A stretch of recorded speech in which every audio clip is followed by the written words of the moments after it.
সবচেয়ে বড় খবর, 26 বিধানসভা ভোট যত এগিয়ে আসছে তত যেন রাজনীতিটা একটা আলাদা রকম লাগছে। কেন বলছি আলাদা রকম লাগছে? কিছুদিন আগে আইএসএফ ছেড়ে তৃণমূলে যোগ দিয়েছে শওকত মোল্লা মহাশয়ের হাত ধরে। হ্যাঁ, ঠিকই শুনছেন, এই ক্যানিং পূর্ব বিধানসভা থেকে, তালদিক গ্রাম থেকে। এবং সেখান থেকে কিছু আইএসএফ কর্মীরা তৃণমূলে যোগ দেয়। আর সেই যোগ দেওয়া নিয়ে শওকত মোল্লা তিনি বলেছিলেন যে ক্যানিংয়ে আইএসএফ বলে কিছু থাকবে না, এবং জিয়াদ ঘোষণা এর আগে অনেকবার দিয়েছিল শওকত মোল্লা মহাশয়। তার পাল্টা জবাবে সাফউদ্দিন সিরাজি সেই 2021 সালে ক্যানিং থেকে আইএসএফ থেকে দাঁড়িয়েছিল শওকত মোল্লার এগেনস্টে। সেই নেতা তিনি একেবারে শওকত মোল্লাকে ধুনে দিলেন। কি বলছেন দেখুন, আসল রহস্য ফাঁস করলেন। যোগ দেওয়ার কারণ, কি কারণে যোগ দিয়েছেন সেই আইএসএফ কর্মী তত্ত্ব ফাঁস করলেন সাফউদ্দিন সিরাজি। দেখুন ভিডিওটা। একটা জিনিস হচ্ছে, তৃণমূল কংগ্রেস সবসময় চাচ্ছে আইএসএফের দুর্বল দেখানো মানুষের কাছে, কিন্তু আইএসএফের যে সমস্ত কর্মী সমর্থকদের নিয়ে যাওয়ার কথা বলছে, এগুলো তাদের আজগুবি গল্প ছাড়া কিছু নয়। কারণ একটা জিনিস, আইএসএফ যারা করে তাদেরকে কেনা যায় না, তাদেরকে ভয় দেখিয়ে ভীত করা যায় না। কিন্তু হ্যাঁ, আইএসএফ যারা করে তারা একেবারে খেটে খাওয়া প্রান্তিক শ্রেণীর মানুষ।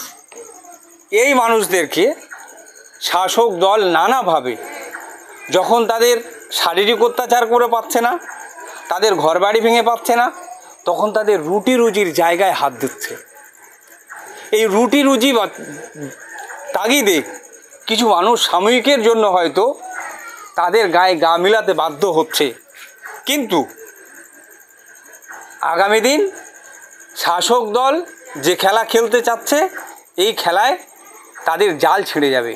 সময়ের অপেক্ষা শুধু। ক্যানিং পূর্ব বিধানসভায় গত বিধানসভা ভোটে আইএসএফের যেভাবে একটা প্রভাব, যে প্রসার, যেভাবে প্রচার চলেছিল, এবারে কি ঠিক 26 বিধানসভা ওইভাবে প্রচার প্রভাব পড়তে পারে? দেখেন, ইন্ডিয়ান সেকুলার ফ্রন্টের যে সমস্ত সৈনিক, কর্মী, সমর্থক যারা ছিল তারা এখনও আছে, তারা আগামীতে আরও মনোবল চাঙ্গাভাবেই মাঠে নামবে। কারণ শাসক দল আপনারা দেখেছেন 21শে নির্বাচনের পর থেকে শুরু করে যেভাবে আইএসএফ কর্মীদের উপরে বুলডোজার চলেছে, ক্যানিং পূর্ব বিধানসভার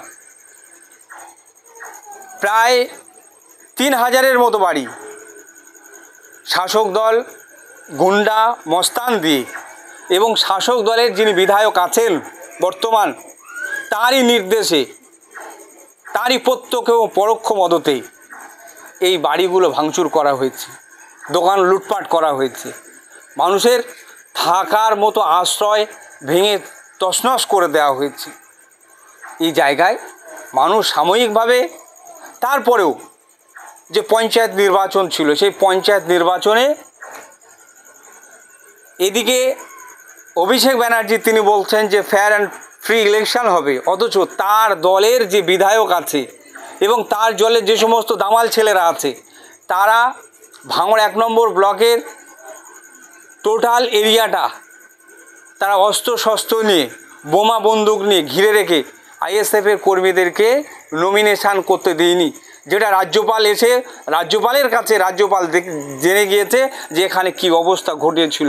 তারপরেও ক্যানিং 2 ব্লক থেকে শুরু করে বিভিন্ন জায়গায় তারা যে অত্যাচার করেছিল, মানুষের মনে সে অত্যাচার একটা কাজ করছে। তাই মানুষ যে অত্যাচারিত হয়েছে, এটা তাদের আগামী 2026-এ শক্তি হিসাবে আইএসএফের জন্য তারা মাঠে নামবে, তার প্রস্তুত নিয়ে মানুষ তৈরি আছে। এই যে আপনারা গত বিধানসভায় যে প্রচার করতেন, যে বিধানসভা ভোটকে কেন্দ্র করে প্রচার মিটিং করতেন, যখন একটা মানুষের ঢল নেমেছিল, কিন্তু মানুষ এখন বর্তমান সময়ে প্রচুর আতঙ্কে আছে যে হয়তো আপনাদের মিটিংয়ে গেলে, হয়তো আপনাদের পাশ দিয়ে গেলে তার বাড়ি ভাঙচুর হতে পারে। এইবারে যদি আপনারা 26 বিধানসভায় যদি আপনারা কোনো মিটিং বা মিছিল করেন, সেক্ষেত্রে আপনারা কি সাকসেস হতে পারবেন? দেখেন, একটা জিনিস, মানুষের ভয় পাওয়ার কিছু নেই। কারণ আমরা বিগত দিন দেখে এসেছি স্বৈরাচারী ফ্যাসিবাদী যে সরকার চলে, যে শাসক দল থাকে, তাদের একটাই কাজ হলো, তাদের একটাই এজেন্ডা, তাদের কাজ হলো মানুষকে ভীত সন্ত্রস্ত করে রাখা, মানুষকে গলা টিপে রাখা। তাদের ফ্যাসিবাদীদের মূল চিন্তা হচ্ছে মানুষকে এমন সিচুয়েশানের মধ্যে ফেলে রাখা যাতে মানুষ মনে করে তারা বেঁচে আছে, এইটা অনেক।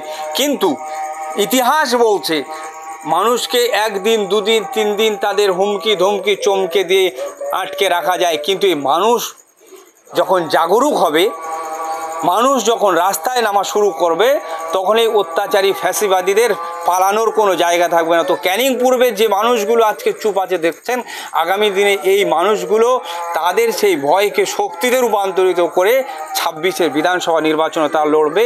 কোনো শাসকের মস্তানি তারা সহ্য করবে না, উপেক্ষা করেই তারা ময়দানে নামবে। যে ভোট মেশিনে তারা আতর লাগিয়ে দেয়, শাসক দল ভোট আসলে ভোট মেশিনে আতর, ক্যামেরা ঘুরিয়ে দেওয়া, মানে ভোট কেন্দ্রের ভিতরে এই যে অত্যাচার, এই যে জুলুমগুলো তারা চালায়, এবারের বিধানসভা ভোটে এইগুলো নিয়ে আপনারা কতটা মানে শক্ত হয়ে দাঁড়াবেন? দেখেন, নির্বাচন কমিশন পুরোপুরি ব্যর্থ ছিল, বিভিন্ন ক্ষেত্রে আমরা দেখেছি।